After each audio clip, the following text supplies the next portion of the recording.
Welcome to our Hong Kong Brief program. I'm your host, Jenny. Today, we're diving into the exciting world of food and beverage as Chinese brand Mixue is making waves across Southeast Asia, outpacing giants like Starbucks and McDonald's with its affordable and trendy offerings.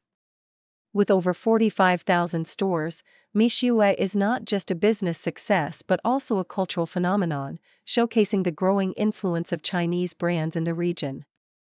In another major financial development, China's safe investment company is gearing up for a game-changing strategy in Hong Kong. With plans to potentially increase its foreign exchange reserves allocation to 30%, this could inject a whopping $400 billion into Hong Kong's markets, enhancing liquidity and investor confidence. This move is seen as a strategic maneuver amidst rising geopolitical tensions, further solidifying Hong Kong's role in the global financial landscape.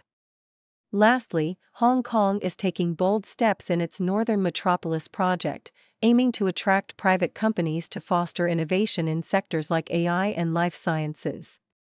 However, Financial Secretary Paul Chan has raised concerns about maintaining control and ensuring mutual benefits. As Hong Kong navigates this development, the balance between collaboration and oversight will be crucial for success. Please stay tuned for more detailed content.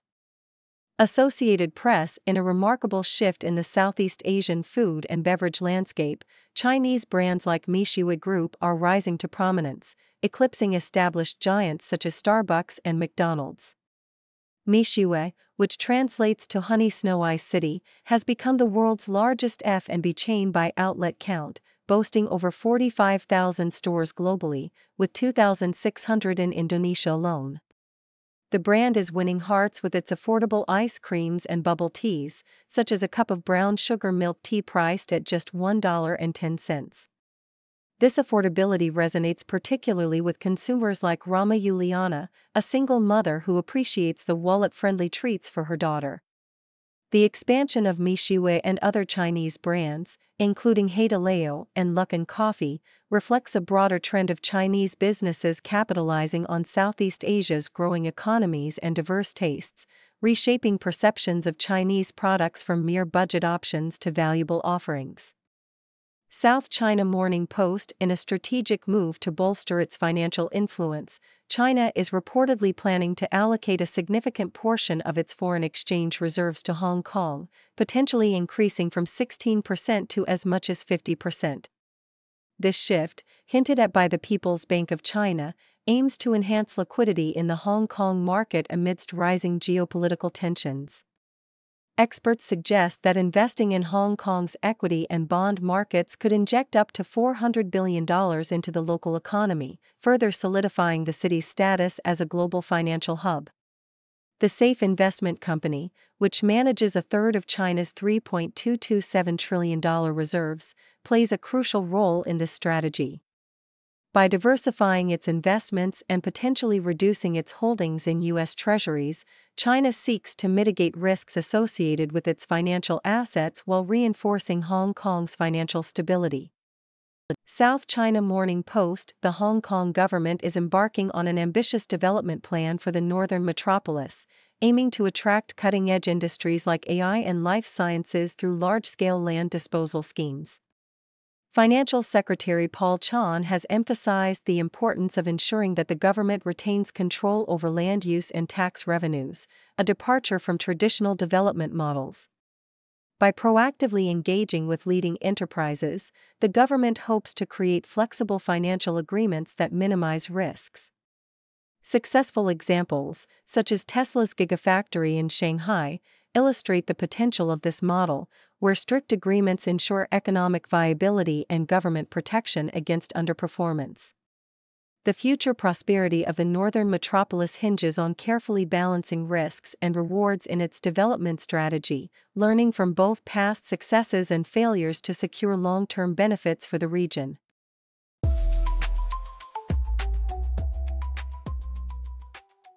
Nikkei Asia reports that Hong Kong is making a concerted effort to attract international performers to revitalize its status as a prime entertainment destination after missing out on hosting Taylor Swift, who performed in Singapore last year. The newly opened Kai Tak Sports Park, featuring a 50,000-seat stadium, aims to fill the void left by older venues that have struggled to accommodate large events. This $4.1 billion park is not only designed to host concerts and sports events, such as those by Coldplay and Jay Chou, but also to enhance the city's image following international criticism over its political climate. Despite these efforts, high-profile artists like Lady Gaga have opted for Singapore, raising concerns among local experts about Hong Kong's diminishing international reputation. SCMP opinion highlights Hong Kong's potential as a global sports hub, evidenced by recent events like the LIV golf tournament and a professional snooker competition at the new Kai Tak Sports Park. While the golf event drew record crowds and sparked negotiations for an annual agreement, the snooker tournament faced challenges, including a curfew that led to the ejection of fans mid-match. This incident, coupled with the need for improved communication among event organizers, underscores the hurdles Hong Kong must overcome to realize its ambition of becoming a premier destination for sports and entertainment. The city is banking on significant events to boost tourism and revenue, but it requires a shift in operational practices to ensure smooth experiences for attendees. South China Morning Post reveals a unique trend among students in Hong Kong, where young people are increasingly using Disneyland as a study space. Vixie Zhao, a mainland Chinese student, exemplifies this movement, having purchased an annual pass and visiting the park weekly to study amidst its uplifting atmosphere. This phenomenon, which began in Shanghai, has resonated with students who find the park's ambience conducive to focusing on their studies. While some enjoy the lively environment, others, like Taiwanese visitor Ho Yunyu, express concern about distractions. Nevertheless, the trend reflects a creative approach to studying, blending academic pursuits with the joy of being in a beloved theme park, reminiscent of nostalgic study sessions from the past.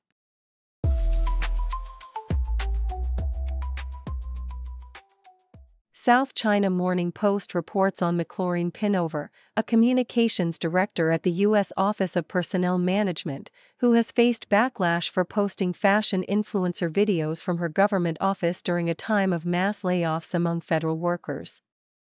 As thousands lose their jobs, Pinover shared clips of herself modeling outfits, including a $475 purple skirt, leading to outrage from the public. Critics, including her predecessor, have called her actions absurd, especially as she directed followers to a website that suggested she could earn commissions. In response to the backlash, Pinover deleted her Instagram account and claimed she never made any income from her posts, stating that her focus remains on serving the American people. Adam Dell, brother of Dell Technologies founder Michael Dell, is highlighted in another piece by South China Morning Post for his complex personal life and successful career as a venture capitalist. Known for his tumultuous relationship with TV star Padma Lakshmi, their history includes disputed paternity over their daughter, Krishna, and intense custody battles. Despite their rocky past, Dell and Lakshmi have managed to co-parent amicably, sharing responsibilities for their daughter while navigating their individual lives. Dell's business accomplishments include founding Impact Venture Partners and launching financial apps, contributing to his impressive estimated fortune of $200 million, although his career has not been without scandal, including an accidental explicit video sent to a colleague. Finally, the South China Morning Post captures the essence of comedian Matt Rife's style, particularly his appearance at the 2024 People's Choice Country Awards. Rife showcased a sophisticated yet casual look, opting for timeless basics in neutral hues that effortlessly combine style and comfort. His outfit featured framed jeans, a staffa overshirt, and a classic black Ralph Lauren t-shirt, complemented by essential accessories like white trainers and a gold watch. This blend of laid-back elegance with attention to detail reflects Rife's fashion sense, making him a standout figure at the event while he presented Machine Gun Kelly's performance.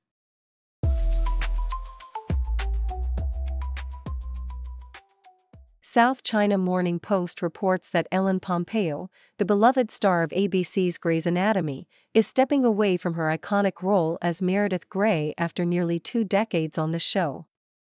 While her departure shocked fans, Pompeo has been candid about her reasons for staying on the show for so long, citing the financial stability it provided her and her family. Earning around $20 million a year, she prioritized a healthy home life, stating that her happy marriage to Chris Ivory and their 3 children were essential to her well-being. Ivory, a music producer and fashion brand executive, has been a steady presence in her life since they met in a grocery store in 2003, a meeting that turned into a love story after a fiery initial encounter. The Independent covers the recent court appearance of former Philippine President Rodrigo Duterte at the International Criminal Court in The Hague. Following his arrest in Manila on murder charges linked to his controversial war on drugs, Duterte's frail demeanor during the video hearing marked a significant moment for the families of victims seeking justice. With estimates of the death toll during his presidency varying dramatically, Duterte faces serious accusations of crimes against humanity.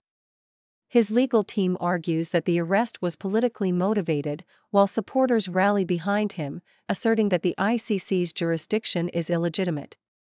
As the court moves forward with pre-trial hearings, the implications of this case could resonate deeply within the Philippines and beyond. The Toronto Star reports on the U.S. State Department's recent sanctions against Thai officials involved in the deportation of Uyghur men back to China, where they face severe human rights abuses. Secretary of State Marco Rubio emphasized the U.S. commitment to combating China's coercive tactics against the Uyghur population, which has been subjected to systemic persecution. Despite assurances from Thai authorities that the deported men would not be harmed, the U.S. has condemned the actions, highlighting the ongoing plight of the Uyghurs. The deportation incident sheds light on the broader issues of human rights in China and the international community's response to such violations, as Rubio continues to advocate for the rights of oppressed groups.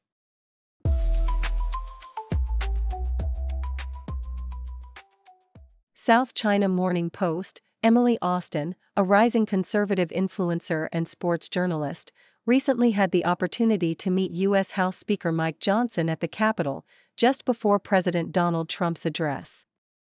At just 23 years old, Austin has made a name for herself in the sports journalism world, having interviewed high-profile athletes like Anthony Joshua and Jake Paul, and collaborated with major outlets such as MTV. Born to Israeli parents in Brooklyn and raised on Long Island, she has a strong connection to her Jewish roots and has been recognized for her efforts to combat anti-Semitism. With a significant following on social media, Austin is not only a journalist but also an entrepreneur, running her vegan skincare brand, People's Beauty, and serving as a judge for the Miss Universe pageant.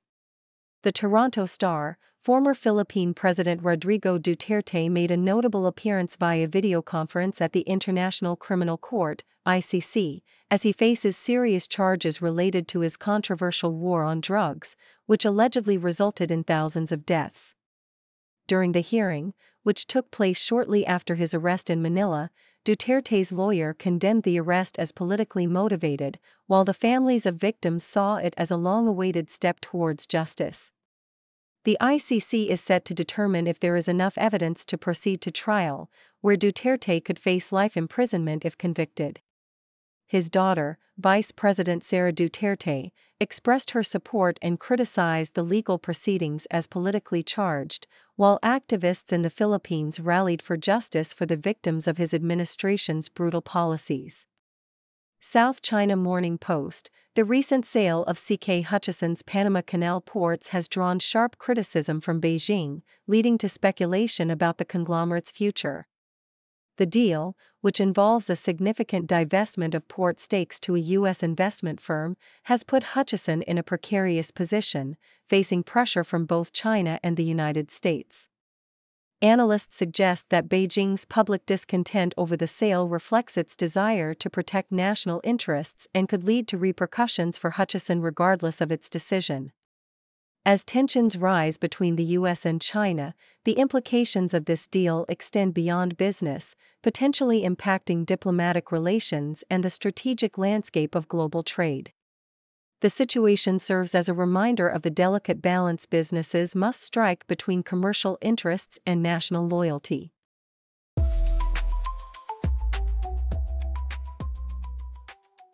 Thank you for tuning in. The content above showcases the latest briefing reports and analytical synopses, thoughtfully curated by the Mixue team. These insights stem from a wide array of reputable media outlets, think tanks, government sources, and specialized experts worldwide. We encourage you to explore these sources for a comprehensive perspective. Keep in mind that while the content may not always align with the official standpoint of Mixue Brief, it's not meant to be taken as absolute directives for decision-making.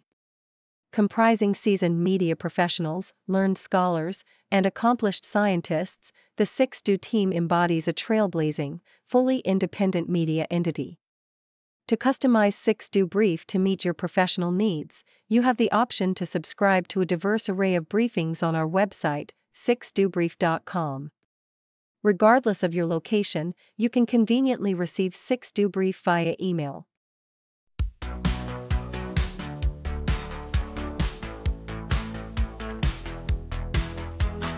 Morning coffee, fresh off the press. Reading headlines, feeling blessed. World keeps turning, stories unfold. Every moment, news gets told. Flipping channels, clicking tabs, feeding my mind's hunger grabs. Facts and figures, images bright. News keeps rolling day and night. Headlines and headlines, can't get enough. Learning about the world, yeah, it's my stuff. Headlines and headlines, stories are full. Knowledge is power, truth to behold. Politics, science, sports, and art. Every story plays its part. Global voices, voices near. Every headline loud and clear. Need the latest, got to know. Never stopping, always go. Scrolling, swiping, reading on. Daylight breaks into dawn. Headlines and headlines, can't get enough.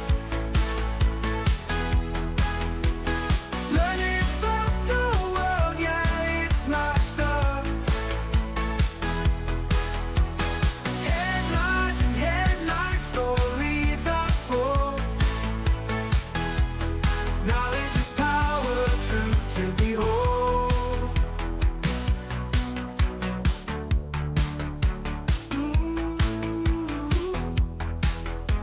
Need the latest, got to know.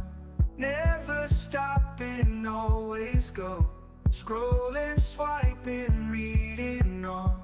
Daylight breaks into dawn. Headlines and headlines, can't get